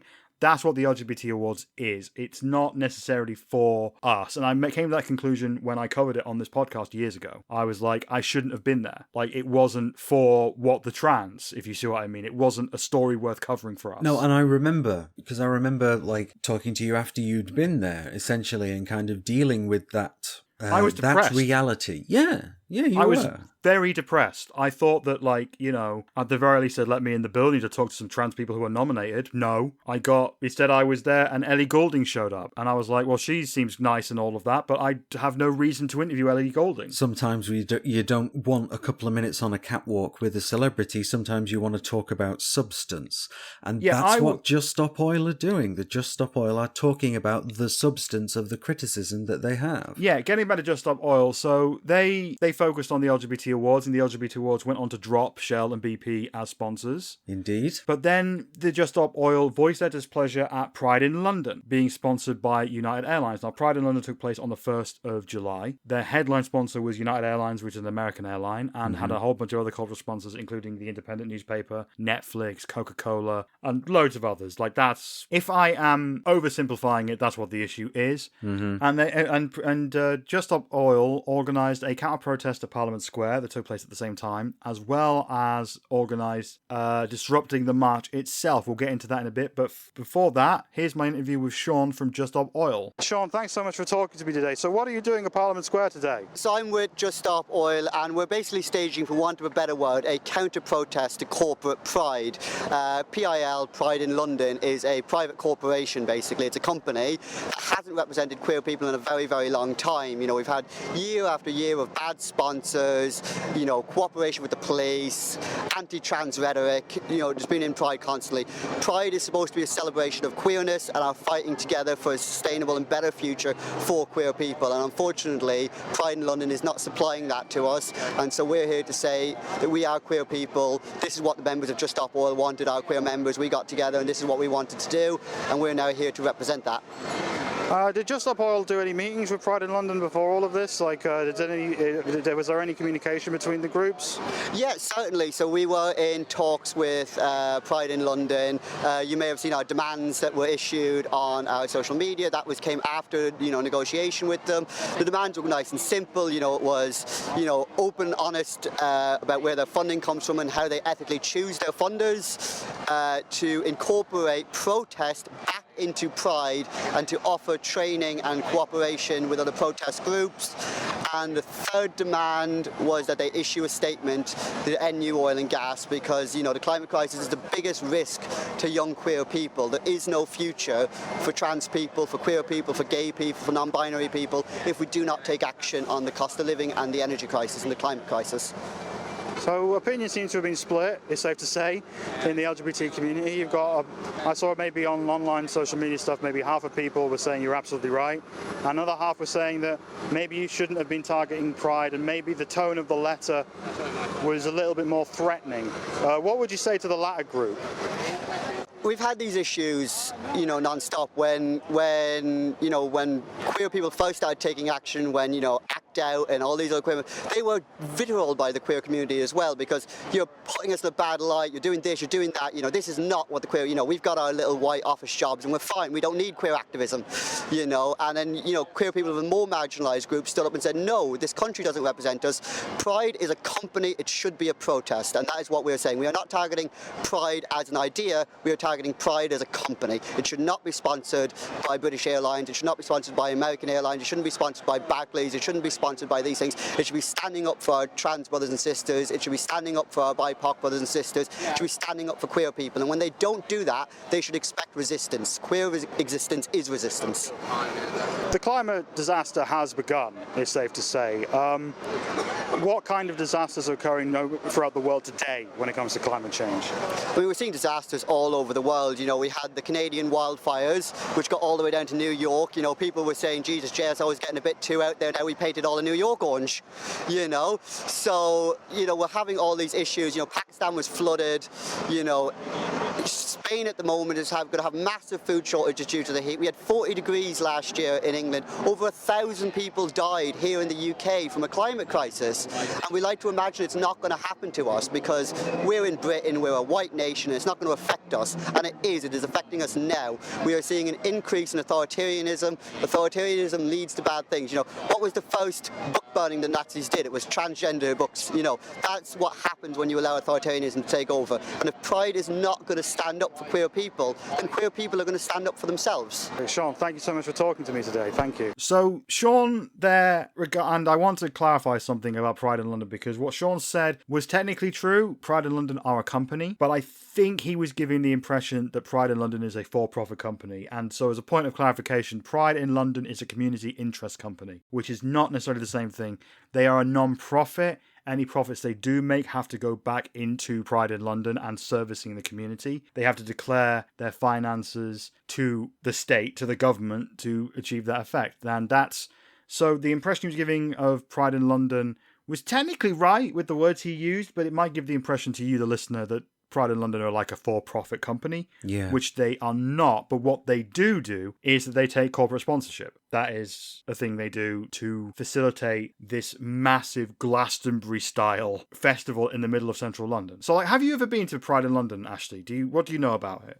I have not. I know it's the big one, and I know it's as ruthlessly corporatized as Manchester Pride is, or at least I assume it is. Well, I've done some digging, and here's what I've learned about Pride in London. So, not to go into too much depth, but before 2012, there were various different groups and companies that managed London Pride, as it was called. They variously fell into infighting or financial trouble or chaos and other stuff. So basically in 2012, the Greater London Authority, which is like the council that runs all of London, basically. The mayor, Sadiq Khan, is sort of overseen by and oversees. It's weird. I'm not going to get into much of the weeds on that, but basically the Greater London Authority granted Pride in London, the company, the community interest company, the contract to do Pride for 5 years. And over the years, they've continued to give them new contracts to do Pride in London. And the reason that they do that, I believe, is because Pride in London gets 1 million people on the streets of London. It's the biggest Pride in the UK by far. You could drop 4 Manchester Prides in Pride in London and you would still not make up the sheer scale of what Pride in London is. Indeed. It's humongous. Somebody on Twitter, when I put this out, said to our American listeners, London is the side of Rhode Island. And so that gives you an idea of what the scale of this is. Yeah. And as such, the London Greater Authority released a Freedom of Information request ages ago. So Pride in London is worth to the London economy £23 million. Wow, every year. Yeah, and that means basically 1 million people hit the streets. Yeah. Your average burger in the area that Pride in London takes place in is like 15 quid. That's 1 million people spending money in all the shops all around London. Spending money in the bars in Soho, So there is a financial interest there for sure. And also, Pride in London, as it is a celebration of LGBT people. That's how they describe it. It's not what you would call a protest. It has more in common with a cultural event like Glastonbury or Notting Hill Carnival that takes place in Notting Hill in London every year. It's another feather in the bow of London as a global cultural hub and a business hub. So, sorry, feather in the bow. I think it's feather in the cap or string to the bow, but feather in the bow. Like you're attaching bird feathers to your arrows so they fly further? Yeah, all right. All right, fine. Whatever. You see what I'm saying. I do see what you're saying. It is an important cultural event in the fabric of the city. You see, I was listening. It has become that. So Pride in London does reflect that. So, and this is going to be heard by people, me saying this, and they're going to think that this is me defending Pride in London. And I'm not doing that. I am just describing what it is. And the next part is where I'm going to be describing it in other terms, and there's going to be people who think that I am now criticising Pride in London. Yes, indeed. I am just straight up saying what this is. Pride in London is not a protest by any definition of protest. I mean, for a start, it's got more in common with a music festival. There are 5 stages, at least, all over Soho and in Trafalgar Square. They've got headline acts, including pop stars and very, very famous LGBT people, and so just straight people who are icons of the LGBT community and drag queens and all sorts. It is a cultural event. It's not a protest. And it depends on the listener's predisposition whether that's a good thing or a bad thing, because there's people out there who believe Pride should be a protest. I believe you are one of them. Largely, yes. My personal opinion is that I'm one of them too, but I'm trying to be fair here, you know? I'm trying to inform. And there are some people who are like, well, Pride should reflect that LGBT people have been accepted. There is strong LGBT culture in the UK, and this celebrates that. This celebrates all of the culture of being queer. So with Pride in London, Just Stop Oil, Sean is right about the dangers facing the planet. And whether you are okay with Just Stop Oil's tactics in raising that, that's a personal thing. I think that it's quite justified at this point myself, but you know. Yeah. There are people who see those kind of tactics and think, ooh, that's a bit weird, and, you know... Oh, that's a bit too much. Yeah, there are people that do that in this community. There'll be people who believe that who are listening right now. I get it. You know, we have a big, sexy Venn diagram of listeners. I understand that people contain multitudes. Yeah, so Pride in London being targeted by Just Stop Oil for protest, it totally makes sense, and it is consistent with what Just Stop Oil is about. Yes. Like Sean said, they're not targeting Pride, they're targeting the corporatization of Pride. And he raised some very interesting points. But when it comes to Pride in London, when I went, me and Alex, photographer genius on the team, we went to cover Pride in London. We were there on the route, we got a press pass, and the thing that struck me was there were some groups who absolutely were protesting in there. Because on the march, only groups can march. You can't just join the march. Yeah. You have to have a press pass or be part of a group. And so groups like Stonewall and various immigration-based groups, very migrant justice groups, and very much radical groups that were in the protest were treating it like a protest. They were yelling, they were shouting, they were giving out things, they were just trying to raise awareness to issues and treating it like a protest. Yeah, and they had the stage to do that because the corporate event exists. Yes. Yeah. But I will get to that when we get to Trans Pride London that just happened like 2 days ago by the time people have started listening to this. But there were more organisations that were treating it like a party. And again, that's going to sound like I'm criticising these groups as certain people's ears. I'm really not, because they were partying, they were having fun, they were singing, they were dancing, they were enjoying being the centre of attention, and it was wonderful, you know, it was fun. They were having fun. And that's a good thing, right? They were having fun. Fun's good. Queer people having fun. Fun is good. Bit of queer joy. It's to be encouraged, really. Yeah. But then also the downside for me, at least when I was walking around, was it was very much like a festival. Like I was walking through Soho and there were just like drunk people sat down on the curb, like, you know, all of that stuff. There was litter everywhere, kind of, which comes from an event happening at the time. There would be a clean up afterwards and it would have been all fine by the next day. But, you know, at the time there was a party going on and you had to queue up to get into certain stages, and there were like 12 quid burger vans and like bottles of water with like £2.50 or £3, and, you know, it was. If you've ever been to a Leeds or a Reading or a Glastonbury or a Download or a whatever other festivals that go on, that was the vibe, but just very, very queer. So I asked a bunch of people, are you having fun at London Pride? And everyone said yes. That's the thing. I talked to 20 people and I recorded 15 of them just so I could have them and listen back later. Everyone said that they enjoyed the day, but everyone also said they were kind of concerned with the corporatization, but it didn't seem to be much of a deal breaker. The trans people I asked seemed to be more concerned. Like there were some trans people who were just genuinely like, is this even about us? Like it tended to be like trans and non-binary people were more critical than cis people, but that doesn't mean that all the cis people I spoke to were necessarily not as critical. Like they were very much like, you know, this is bullshit. I couldn't join the parade. Why couldn't I join the parade? So yeah, there's a lot. Making it about them rather than... looking at what it does for the us. No, I wouldn't say necessarily being selfish in that point. The point I got from them was, you, me, the community should have been able to join the parade. And we couldn't. I couldn't. Why couldn't I? That was the vibe. It wasn't a selfish vibe. It was I see. It was just, they were really angry that it was just organisations that could march. Yeah, you had to kind of register beforehand rather than just being able to join so all the queer people can be in the parade. Yeah, that's why I thought it was really important for me and Alex to get press so we could take pictures and show people it, from different angles, because some of those photos are already on the What the Trans Instagram, which is this is a cheeky plug for the What the Trans Instagram, which exists, and there's some really wonderful photographs that Alex caught over the course of the day. Yeah, Instagram.com/whatthetrans. Also, but you also spoke to somebody else, didn't you? We have another recording. Yeah, so I spoke to the chair of Stonewall, Ian Anderson. Mm-hmm. He's a businessman who was the LGBT business champion in the government before he resigned over conversion therapy fuckery, essentially. Yeah. He doesn't quite give a counter-argument to Just Stop Oil, but he does offer an alternative view, so here it is. Ian Anderson, thanks for talking to me today at Pride. How's Pride for you? It's just amazing. You walk down the streets and you see that, millions of people out on the streets, thousands of people marching. This is mainstream Britain. This is where most people are, and it's just joyous. You used to work with the government. You no longer do. What's your take on what the government is saying about trans issues lately?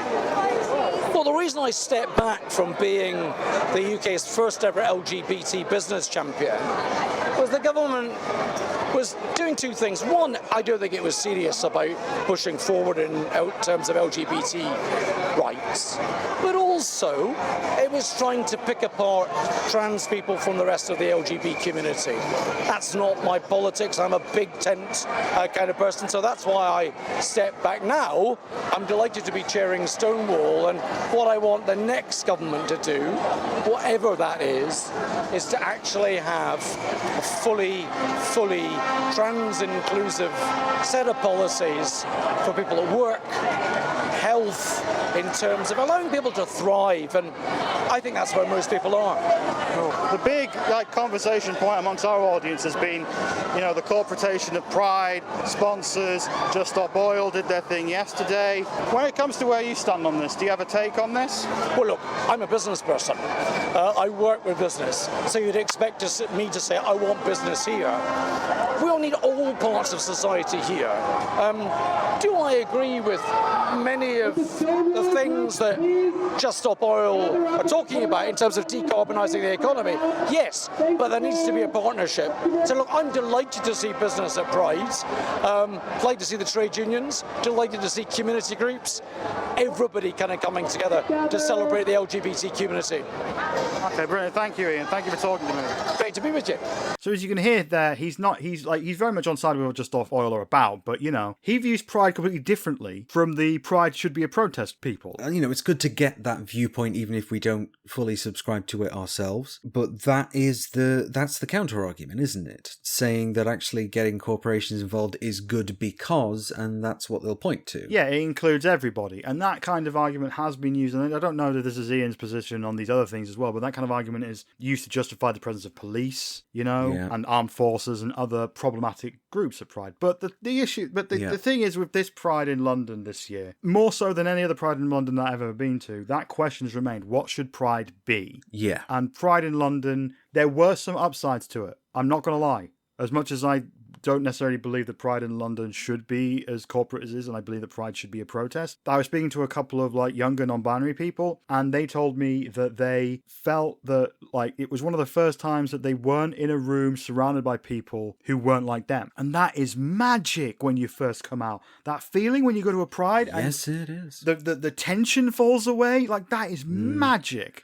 And you can hold hands, you're kind of accepted and cheered even, particularly for groups in the parade that might just be community groups, and Exactly. 1 million people's cheering you on as you're being you. Like, that is something that Pride in London does. That's powerful. On a massive scale. And that's the thing. That's the thing that Pride in London does. But could they provide that as a grassroots, like, protest thing? Probably, but not to the same extent, because you wouldn't be able to do the stages. Yeah. And the point of comparison I want to make is with Trans Pride London that just happened. Yes. So Pride in London took place on the 1st of July, and Trans Pride London took place on the 8th, which is yesterday at time of recording, or a few days ago at time of you listening, dear listener. And you can see photos of that on our Instagram as well. Yes. On a personal level, this was more my vibe of what a Pride should be. However, it did not have massive stages and music. It did not have 1 million people watching. What it did have was, because there were 30,000 people marching in Pride in London. Yeah. There was easily as many people marching for Trans Pride London. This was a more radical event. There was more,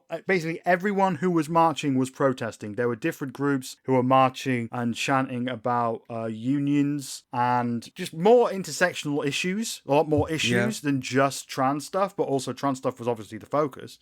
And internet stuff was obviously the focus too. But then it was like, you know, there was solidarity with doctors who were striking and other groups who were striking. Yeah. There was very much more anarchist-style calls for the end of the state, how the state is oppressive and trans liberation can only happen with like the dismantling of the state. You know, it was very, very left-wing politics, overt politics at different points. All the good stuff. Yeah. Well, it depends on your point of view. For our point of view, yes. So, yes. But potentially to the listener, maybe not. Maybe it's not their thing. Fair. So, and also the big difference was that whilst a bottle of water at Pride in London was £2.50, Trans Pride London, the water bottle was free. Yeah. Because they had hydration points. Like, it was very much not about money. Like, I don't even know if Trans Pride London is a legal entity of any kind. It's almost certainly just a bunch of queer people somewhere who put this on every year and aren't making any money off it at all, you know? I guess any money in the coffers goes straight back into doing the next one, but that's, you know, I agree that making sure everyone stays hydrated on what's potentially an incredibly hot day, that's an expression of mutual aid if ever I heard one, really, and I think trans community groups are really shit hot on that, and it's something to be encouraged, really. So they had these two prides, and I, at various points, had fun at both, I think. But then it depends what you're looking for and what you think Pride should be. So, dear listener, wherever you stand on this, what do you think Pride should be after you heard all of me talking about these different Prides? And do you think Just Stop Oil were in the right? I mean, obviously,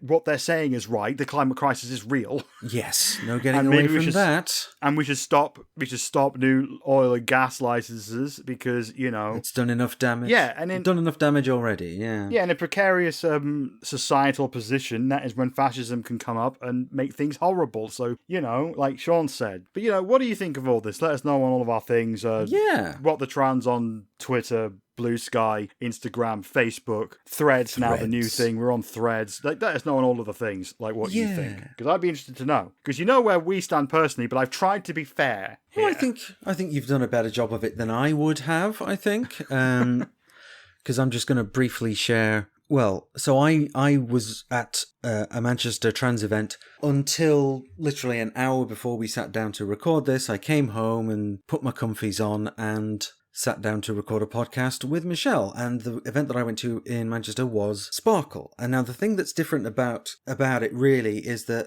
in a sense, I think it's sort of halfway between one thing that you've spoken about and the other, because it's still, you know, definitely community focused, and there's groups that, you know, the Proud Trust, Indigo, and the LGBTF, you know, have got stalls in there, but there's also, you know, spaces to sort of stay cool, but it's also quite costly to go if you want to buy yourself something pretty, or you want to buy, you know, just a burger or something. I think it was a burger was £7 or £8 just for the burger, never mind the chips, which that's a good yardstick for if a Pride is corporatized to heck and back, is how much is the food? How much can they get away with charging, essentially? Yeah, with Trans Pride in London, there was food and drink for free. That's the thing. How much was a bottle of water at Sparkle? I didn't check. I think water was pretty reasonable. I think that was still £1 or under, I think. Okay, so we're talking like right in the middle, I guess, between £2.50 and free. And being free. Yeah, exactly. But so there are also some groups and companies that, you know, make wigs or do makeovers or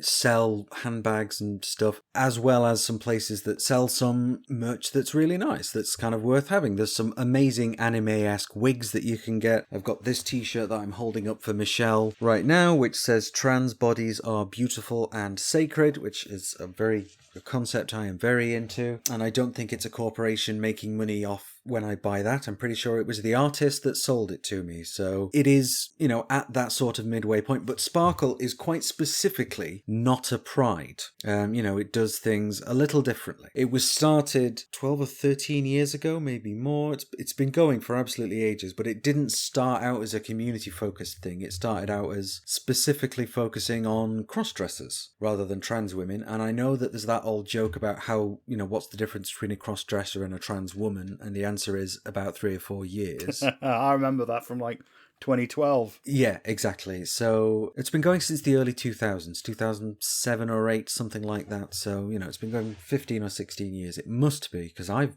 been to it since I moved here, and I moved here in 2010, and it's just kind of gotten bigger every year. It's nice. It's a nice little thing, and it is very focused on trans art, trans joy, and there's definitely artists there selling stuff with queer joy as a slogan, but there's also specific, it's specifically at trans people rather than just the whole LGBTQ rainbow that Pride in London would have focused on. It was just specifically for people that like to get dressed up and sparkle. So, and I've heard some trans guys say that they don't feel represented by it, but equally, I know there are a couple of trans guys on the board, and so there are some things that are catered specifically for the boys and the girls and for non-binary people. And the fact that all of that is sort of taken into account and represented, I think is really great. Given that what Sparkle used to be it was kind of a gathering of people that sold products more or less exclusively to cross-dressers / early out trans women. And it was kind of a gathering of those businesses more than anything else, and it's just kind of gotten bigger. But it's been, shall we say, under new management for a good few years now, so it's not really new anymore. It was great. It was really nice. As I said, I got a t-shirt, and I'm not just, I'm still in the mindset of being incredibly poor, so I very rarely allow myself to actually buy stuff, particularly at a Pride or an event, whereas this time I was just like, yes, I'm having that t-shirt, that is awesome. How is it with accessibility? Because you are a wheelchair user. I am indeed. Well, I didn't have any problem getting into the main area that it was held in, which is Sackville Gardens in Manchester's Gay Village. So I didn't have any problem getting in there. I had to use sort of a dropped curb that was a little bit further down the road, and they had to lift a gate out of the way for me to get into the park. But, it was great, and they had... I didn't use it while I was there, but there was a, disabled toilet and stuff. So yes, it's quite focused on accessibility. Again, actually, one of the people I know who's on the board is also a wheelchair user, so I'm pretty sure they'll have put a lot of thought into the accessibility concerns. When it came to Pride in London, I think it's a situation where they were trying to do their best. But the thing is with London, as you well know, is that London is not great when it comes to disability access. It's all over the place, really. Some places really good, others not so much. Yeah. So when it came to places like if you're going around the stages around Soho, I have no idea how somebody in a wheelchair could even begin to navigate that. Yeah. That would be an absolute nightmare. But overall, I think Pride in London probably did the best they could. They had BSL interpreters. Yep. As did Sparkle, in fact. Should have mentioned that. But when it came to Trans Pride London, they really centered accessibility this time. Like, they made it so that wheelchair users and other disabled people were at the front of the Pride. They said, right, all the disabled people at the front. Nice. You're setting the pace. Yeah. So they were all like in one group if they wanted to, and the parade would go entirely at their pace, which I thought was nice. That was nice, yeah. All the speakers and stuff, because they didn't have music acts, but they had people doing speeches. Yeah. And I'll include links to all of those, the ones I recorded in the description. They obviously had the BSL, but also all the speakers described what they looked like and what they were wearing. And I've never seen that before. Oh, like an audio descriptive, literally. Yeah, they would just start by saying, hello, I'm so-and-so, I am wearing this, I am a white person with brown hair. And yeah, then they were going to their speech. I'm like, that makes sense. I'm surprised I haven't seen that before. So they really centered that. So, did Sparkle do that? Not that I'm looking to throw shade at Sparkle. Because No, absolutely not. Well, perhaps not to the same extent, but I guess it's not for want of trying, because they are organising for, one event that takes place in the same place over the course of 2 days. There isn't a march involved. Yeah. So there's a lot of stuff to think about when it comes to organising a march, but Sparkle doesn't do one. So I guess when it comes to the prides this year, like the Just Stop War stuff, that has definitely cast a shadow over it. And I don't think in a bad way, because prides and queer events historically have been about making changes to society for the better. Yes. So, and Pride in London, to a point, isn't really that anymore. It's a celebration of queer people for sure, but it's not as an entity. I don't necessarily ever see Pride in London having a big sign at the front saying, the government are doing this very bad thing. Yes. Fuck them. I don't think that's ever going to happen at Pride in London. Sorry, to answer the question, I realise I kind of skipped over. Sparkle did have certain, some of the artists there were selling stuff that was, literally some protest sign art, but there wasn't that protest element. Sparkle doesn't have that as such, because it's always been a celebration of trans life, and so it doesn't bill itself as a protest. Now, there is, coming up in August, there is a Manchester Trans Pride, and that sounds like it's been organised by people of the same viewpoint that Trans Pride London have had, because it's centering the community groups first. I know they've organised BSL and various other, accessibility things for that date in August, which no doubt I shall be talking about on a future episode. What I found interesting was reading about the history of prides in London and finding that the original prides that started in the 70s were very much more in line with Trans Pride London, Trans Pride Brighton, and what sounds like it's going to be for Trans Pride Manchester. It was a bunch of radical queers who were marching and protesting, and they didn't bring along a bunch of burger vans and a bunch of places to buy beers. Yes. It ended with a picnic in the park and maybe a house party at someone's house. And then over 50 years, as gay people, lesbian people, bisexual people gained greater acceptance in society, the event changed into a cultural celebratory event. And I'm wondering, in 50 years, assuming the climate doesn't go completely society ending style. We'll all be having pride in our sealed underground domes by that point. Yeah, but then will trans prides become like that? With greater trans accept, will one day, with the original organisers of all of these different trans prides, long having moved on or retired or whatever, will we ever see Trans Pride London sponsored by Coca-Cola? Is that kind of what the trajectory is or should be? What should prides be? Yeah. I believe that they should be protests. They should be, because you get the people there who are surrounded by them, people like them. You get that.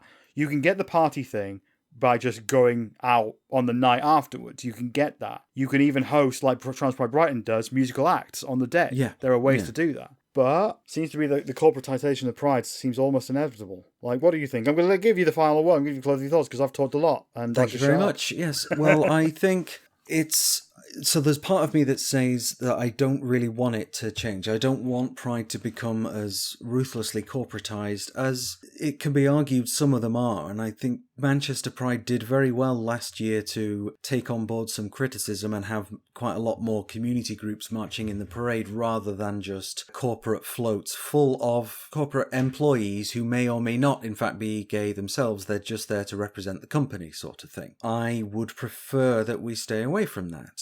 Because, in 50 years, perhaps the conditions that caused Pride as a protest to exist, perhaps those conditions will have changed, but also perhaps not, and we need to, keep everything in the toolbox for if that happens.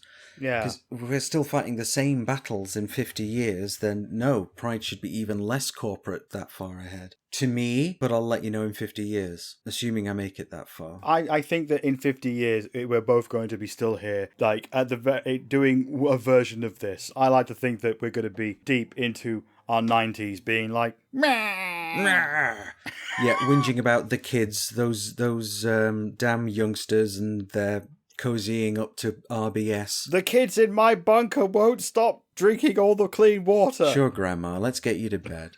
I'm just going to be really quick here and point out that there is one more Pride to go. We've mentioned it a couple of times already. Trans Pride Brighton. I'll be there, of course. Me and my nearest and dearest will be in sunny Brighton. Can't remember. Are you coming along, Michelle? Yeah, I'll be there. Awesome. And I know we've got another couple of other members of the team who are probably coming along as well. As I mentioned, I'm playing a gig. I recently did a bit of calculating how many gigs I have done altogether over the course of my life. And it turns out it's been roughly 20 gigs per band. And this is my 5th proper band. So this is, well, David. I asked David, who keeps track of these things, how many gigs have I done with St. Lucifer, and he tells me that it's 19. So I'll do one more gig and then I will have done 100. So come along to my 100th gig, folks. I'll see you all in Brighton. Yeah, the 10th anniversary of Trans Pride Brighton this weekend. Come along and see Ashley's 100th ever gig. That's going to be awesome. Probably back of the napkin, but yeah, it's probably that. But in between times, if you can't join us at Pride, we look forward to you joining us on social media. We have our website, whatthetrans.com. You can find us on Twitter for the moment, at whatthetrans, facebook.com/whatthetrans, and of course we're on Patreon as well if you feel like supporting the work that we do. Thank you very much, and we will speak to you soon. Bye-bye.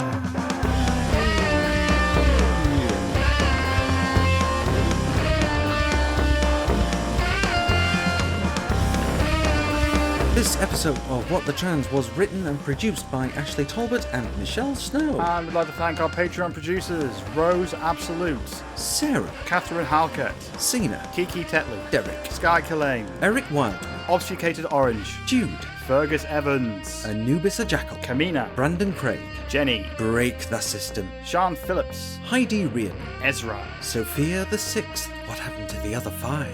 Lentil, Philippa Taprook, Alethea Aurora, Sadie Chagall, Clara Viliami, Amelia, Kyra had a wet dream about Kemi Badnock, oh no, it was just diarrhea, Candy Cox, Zeph, Fiona McDonald, Torikuso H, Murgatroyd, Ontologically Unjust, Stella, Syndagosa, Rebecca Prentice, Crazy Richard, Dan Oblivion, Florence Stanley, Helen Chrissy Jarvis, a dyslexic velociraptor, disciple of the outside milk, ? Nick Ross, Alice Chalkley, Melody Nix, Fiona Punchard, John, Lynn Mackay, Nick Duffy, C.B. Bailey, Gordon Cameron, Peter Kimball, Wen Witherup, Vic Parsons, Tila Wild, Rowan Littlejohns, Desiree Markland, Patreon user, Vic Kelly, Emma Doyle, Catherine, Elliot McVeigh, Cassius Adair, Melissa Brooks, Ian Coomber, Karakan12, April Heller, Sophie Lewis, Alexandra Lilly, Claire Scott, Ariadne Pena, Lauren O'Nions, Bernard's Pink Jelly Bean, Lenos. and Chris Hubley. Thanks for listening. Thank you all. Bye.